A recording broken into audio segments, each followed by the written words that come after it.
बिस्मिल्लाहिर्रहमानिर्रहीम। अस्सलाम वालेकुम नाज़रीन, आप यूट्यूब चैनल देख रहे हैं। मैं इमरान खान हूँ। सबसे पहले बड़ी खबर, इमरान खान साहब की मुलाकात हुई उनकी बहनों से, और जो खबर अंदर से बाहर आई वो ये है कि इमरान खान साहब ने अपनी पार्टी को बिल आखिर 10 मुहर्रम के बाद हुकूमत के खिलाफ तहरीक चलाने की हदायत कर दी है। जो अभी तक चीज़ें सामने आई वो मैं आपके सामने रख देता हूँ। फर्दर इमरान खान साहब का जो ट्विटर हैंडल है वहाँ से तफसीली खबर आएगी, वो भी आपको बताएंगे। लेकिन अभी तक जो चीज़ें आई, जो उनकी बहनों ने मीडिया से आकर बातचीत की है, इमरान खान साहब की बहनों ने, उसके मुताबिक कि उन्होंने कहा कि आज मेरी बहनों को 15 मिनट मुलाकात का वक्त मिला है। एक वकील ज़हीर अब्बास को 1.5 मिनट मुलाकात की इजाज़त मिली है। इनके अलावा सलमान सफदर, सलमान अकरम राजा, नियाजुल्लाह नियाज़ी, किसी को मुलाकात की इजाज़त नहीं मिली। उनका कहना था कि यही कोशिश है कि जिससे इमरान खान साहब को माइनस करने की कोशिश की जा रही है।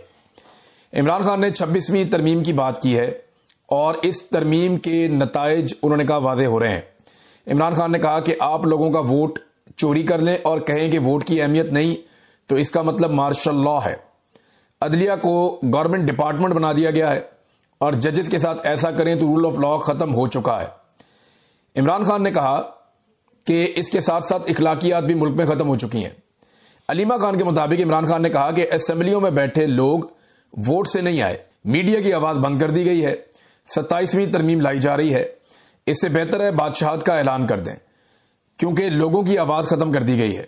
हिंदुस्तान से आजादी के बाद पाकिस्तान कलमा के नाम पर बनाया गया था। यह कलमा था जिसकी वजह से आज पाकिस्तान कायम है। कौम को मुकम्मल तौर पर गुलाम बनाया जा रहा है। इस गुलामी से बेहतर है मैं सारी जिंदगी जेल में गुजारूं। इमरान खान साहब कहते हैं गुलामी नहीं चाहिए, कैद में गुजारा हो जाएगा। ये नहीं, आप कैद में तो रख सकते हैं इमरान खान को, लेकिन गुलामी में नहीं रख सकते। वो ये कह रहे हैं कि गुलामी से बेहतर है कि मैं जेल में अपनी जिंदगी गुजार दूं। इमरान खान ने कहा है कि 10 मुहर्रम के बाद इस गुलामी के निजाम के खिलाफ तहरीक शुरू कर दे सारी पार्टी। इमरान खान ने पंजाब असेंबली में जो मज़ामत की गई है उसकी तारीफ की है और अपोजिशन लीडर की तारीफ की है और कहा है कि इस वक्त 26 अरकान हैं जिन पर पाबंदियां आयद की गई हैं। इससे बेहतर है कि हमारे मेंबरान असेंबली के बाहर अपनी असेंबली लगा लें। उन्होंने पार्टी को कहा कि 10 मुहर्रम हराम के बाद तहरीक की तैयारी करें।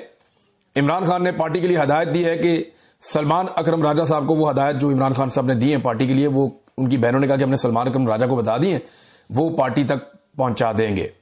अलीमा खान ने कहा कि इमरान खान को तन्हाई में कैद रखा गया है और जेल में उनके हकूक उन्हें नहीं मिल रहे। इमरान खान ने इस बात का शिकवा किया आज फिर कि उन्हें किताबें नहीं दी जा रही। जब आदमी किताबें मांगता है ना, तो इसका मतलब है कि उसको पता है कि वो भी अंदर रहेगा। ये मैं क्योंकि कैद में रहा हूं ना, तो मैं आपको एक्सपीरियंस इसलिए बता रहा हूं कि आप तब तक ये सोचते रहते हैं कि मैंने कैद में ही रहना तो मैं किताबें पढ़ लूं, मुझे कोई नई चीज पढ़ने के लिए मिल जाए, कुछ मैं यहां पे ऐसी एक्टिविटी कर लूं कि मेरा टाइम गुजरे और मुझे कुछ हासिल भी हो, कुछ नॉलेज मुझे मिले। तो आदमी किताबें मांगता है। किताब इंसान का बेहतरीन साथी होती है कैद के दौरान। तो अगर किसी को यह पता हो ना कि मेरी डील हो रही है, मेरी बातचीत हो रही है, मैं बाहर चला जाऊंगा, फिर वो किताबें नहीं मांगता। लेकिन इमरान खान साहब किताबें मांगते हैं, तो इससे निजाम को इस बात की समझ आ जाती है कि यह आदमी ज़हनी तौर पे अंदर रहने के लिए तैयार है, क्योंकि वो किताबें मांग रहा है, रिलीफ नहीं मांग रहा। वो किताबें मांग रहा है, डील नहीं मांग रहा। तो यह बहुत बड़ा फर्क है। नवाज शरीफ ने अपनी पूरी जिंदगी में मेरा कभी अखबार भी शायद मुश्किल ही मांगा हो, और वो भी अपनी खबरों के लिए अगर मांगा तो मांगा। बहरहाल इमरान खान साहब कह रहे हैं कि 22 घंटे मुझे बंद रखा जाता है और सिर्फ 2 घंटे मुझे मिलते हैं बाहर आने के लिए। 10 मुहर्रम के बाद पार्टी एहतजाज का लाया अमल दे दे और एहतजाजी तहरीक शुरू कर दे। अब क्या पाकिस्तान तहरीक इंसाफ एक नई एहतजाजी तहरीक के लिए तैयार है, इसके ऊपर हम अगले वीलॉग में बात करेंगे। लेकिन ये वो खबर है जो मैंने आप तक पहुंचा दी। अब मुज़ाकरात की बात भी की जा रही है। इसमें एक जो स्टेटमेंट है, वो स्टेटमेंट आया कोट लखपत जेल से, और इस स्टेटमेंट के अंदर ये हाथ से लिखा हुआ एक लेटर है और इस पे 4 लोगों के बारे में ये लेटर है। एक मियां महमूद रशीद साहब हैं, एक डॉक्टर यास्मीन राशिद साहिबा हैं, एक शाह महमूद कुरैशी साहब हैं, एजाज चौधरी साहब हैं और उमर सरफराज चीमा साहब हैं। ये 5 बड़े इंपॉर्टेंट रहनुमा हैं पाकिस्तान तहरीक इंसाफ के, और ये बड़े अहम लोग हैं। ये 2 साल से जेलों के अंदर मौजूद हैं। शाह महमूद कुरैशी भी, उमर सरफराज चीमा भी, यास्मीन राशिद साहिबा, मियां महमूद रशीद और एजाज चौधरी। किसी भी पार्टी में इतना जुल्म बर्दाश्त बहुत कम लोगों ने किया जितना जुल्म इन 5 लोगों ने बर्दाश्त किया, और उम्र के इस हिस्से में और इन 5 की हालत जैसी कर दी गई, वो भी आप सबके सामने। बेचारे मेडिकली भी फिट नहीं है, लेकिन इसके बावजूद ये भुगत रहे हैं और इमरान खान का साथ इन्होंने नहीं छोड़ा। अब इसमें जो लेटर लिखा है इन्होंने, उसमें जो प्रेस रिलीज जारी की गई है जेल से, ये आती है जनाब कोट लखपत जेल से। प्रेस रिलीज ये कहती है मुल्क की तारीख के बदतरीन बहरान से निकलने का वाहिद रास्ता मुज़ाकरात हैं। मुज़ाकरात हर सतह पर होने जरूरी हैं, सियासी सतह पर भी मुज़ाकरात जरूरी हैं और एस्टेब्लिशमेंट की सतह पर भी मुज़ाकरात जरूरी हैं। आगाज के तौर पर सियासी सतह पर मुज़ाकरात किए जाएं। तहरीक इंसाफ के लाहौर में असीर रहनुमाओं को भी इसका हिस्सा बनाया जाए। मुज़ाकरात का आगाज करने पर किसी फरीक को मतमून करना इस सारे अमल को सबोताज करने के मुतरातिफ होगा। इसकी सारी जिम्मेदारी हुकूमत पर आयद होगी। मुज़ाकराती कमेटी की तकर्री के लिए पैटर्न इन चीफ जनाब इमरान खान साहब तक रसाई आसान बनाना होगी ताकि तहरीक इंसाफ की लीडरशिप वसी मुशावरत कर सके और मुलाकात के इस अमल को वक्तन फवक्तन जारी रखना होगा। अब वो कह रहे हैं कि मुज़ाकरात होने चाहिए और मुज़ाकरात होने चाहिए हर सतह के ऊपर, पॉलिटिकल भी एंगेजमेंट हो, एस्टेब्लिशमेंट के साथ भी एंगेजमेंट हो और इन हालात से जिसमें पाकिस्तान फंसा हुआ है इसमें से पाकिस्तान निकले। दूसरा वो ये कहते हैं कि जो अहम तरीन रहनुमा लाहौर में कैद हैं उनको भी मुज़ाकरात का हिस्सा बनाया जाए। तीसरा वो कहते हैं कि मुज़ाकरात को नाकाम बनाने की साजिश अगर हुई तो जिम्मेदारी हुकूमत पे होगी। और चौथा वो ये कहते हैं कि इमरान खान साहब से फ्रीक्वेंटली मुलाकातें करवाई जाएं, मुलाकातें ना रोकी जाएं ताकि मुज़ाकरात आगे बढ़ सकें। लेकिन यह एक और सवाल पैदा होता है ना, ये बड़ा इंपॉर्टेंट क्वेश्चन है मुज़ाकरात के हवाले से। देखिए सलमान अकरम राजा साहब ने भी यही बात की है कि मुज़ाकरात हुकूमत के साथ करने हैं तो उसके ऊपर तो हमारा मौक़िफ़ वही है जो पहले भी था कि हुकूमत पहले साबित करेगी, हुकूमत के बाद इख्तियार है। यानी दो शराइत इमरान खान साहब ने रखी थी, एक तो उन्होंने कहा जुडिशल इंक्वायरी कर लें 9 मई की और 26 नवंबर की, और दूसरा इमरान खान साहब ने कहा कि बेगुनाह कैदियों को आप छोड़ दें, मुझे बेशक जेल में रखें। ये दोनों बातें नहीं मानी गई, इनकी तरफ बढ़े ही नहीं, बल्कि इमरान खान साहब से मुलाकातें बंद करवा दी गई। अब हुकूमत कहती है जी हम आपकी मुलाकात करवा रहे हैं इमरान खान साहब से, हालांकि पंजाब के अंदर इमरान खान साहब एक जेल में कैद हैं। हुकूमत चाहे तो दिन में 10 दफा मुलाकात करवा सकती है। नवाज शरीफ साहब को 25-25, 30-30 लोग रोजाना मिलते थे। मियां साहब ने तो रिकॉर्ड मुलाकातें की हैं, लिस्टें बनाकर मियां साहब अंदर से देते थे, इसको ले आओ, इसको छोड़ दो, इसको इधर बैठाओ, इसको ये करो। तो मियां साहब की तो मुलाकातें बड़ी कमाल होती थी इमरान खान के दौर में। तो ये तो हुकूमत के बाद इख्तियार इस बात का होता है कि मुलाकातें करवाई जाएं या ना करवाई जाएं, लेकिन हुकूमत अपना ये इख्तियार भी शो नहीं कर पाई। पीटीआई का जो बड़ा एक दावा है या एक शिकवा है वो ये है कि हुकूमत मुज़ाकरात क्या करेगी और मुज़ाकरात के ऊपर अमल दरामद क्या करवाएगी, जब उनका इख्तियार इतना नहीं है कि जिस जमात से वो मुज़ाकरात कर रहे हैं उस जमात के लीडर से मुलाकात ही करवा दे जमात के अरकान की। तो जब वो मुलाकात नहीं करवा सकते तो मुज़ाकरात के अंदर जो बातें होगी उन पर अमल दरामद कैसे करवा सकेंगे।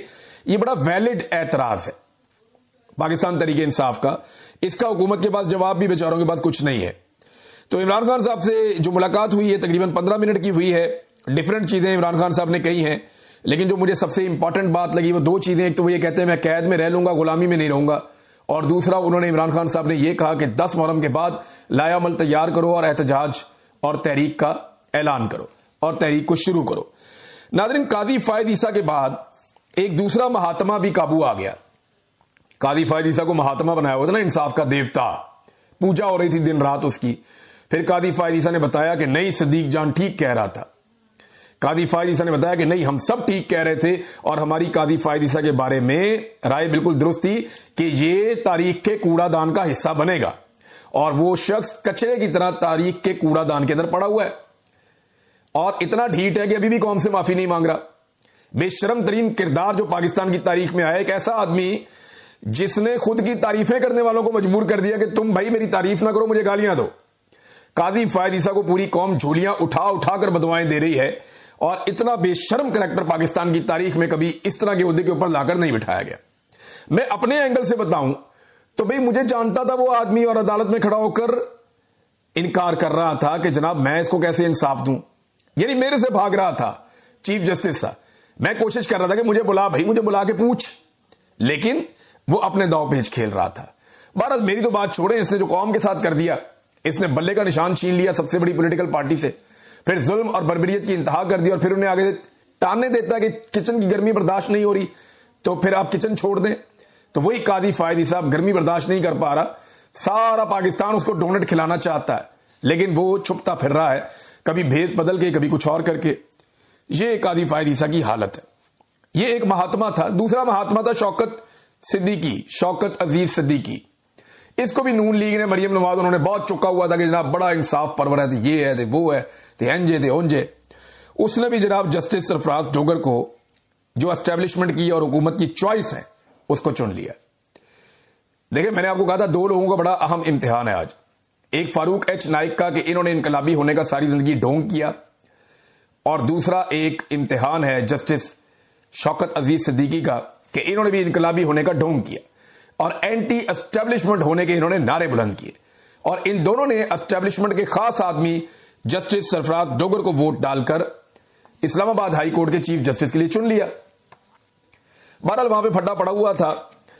जो मौजूद जज साहिबान हैं, जिनमें मंसूर अली शाह साहब हैं, जस्टिस मुनीब अख्तर साहब हैं, और कुछ पाकिस्तान तहरीक इंसाफ के लोग भी थे कमेटी में अपोजिशन के, वो ये कह रहे थे कि पहले आप जो 5 जजेस ने पटिशन डाली हुई है ना, उसको भी सुने कि जनाब सीनियरिटी के हवाले से सुप्रीम कोर्ट में उनकी एक पटिशन है, पहले उसके ऊपर फैसला करें, उसके बाद फिर आप इस तरफ आए, और ये जो तैनाती है इसको आप रोक लें, इसकी वो कह रहे हैं हम दरखास्त भी दायर करेंगे। और दूसरा नुकता ये उठाया गया कि सुप्रीम कोर्ट ऑफ पाकिस्तान में एक और मामला पेंडिंग है, और वो 26वीं आईनी तरमीम के खिलाफ पटिशन आई हुई है।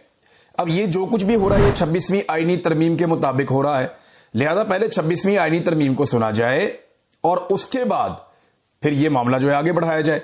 अब 26वीं आईनी तरमीम जो खुद एक मुतनादे तरमीम है, उस तरमीम का केस नहीं सुना जा रहा, बल्कि किया यह जा रहा है कि उस तरमीम के ऊपर इंप्लीमेंट किया जा रहा है बार बार। ये खुद एक बड़ा अजीबोगरीब मामला बन गया है। लेकिन क्योंकि पाकिस्तान पे इस वक्त एस्टेब्लिशमेंट का कब्जा है, तो वो अपनी मर्जी से चीजें चला रही है और किसी भी चीज को कानून और इंसाफ के मुताबिक नहीं होने दे रहे। नाज़रीन, आपको मैं एक आदमी की आवाज सुनाता हूं।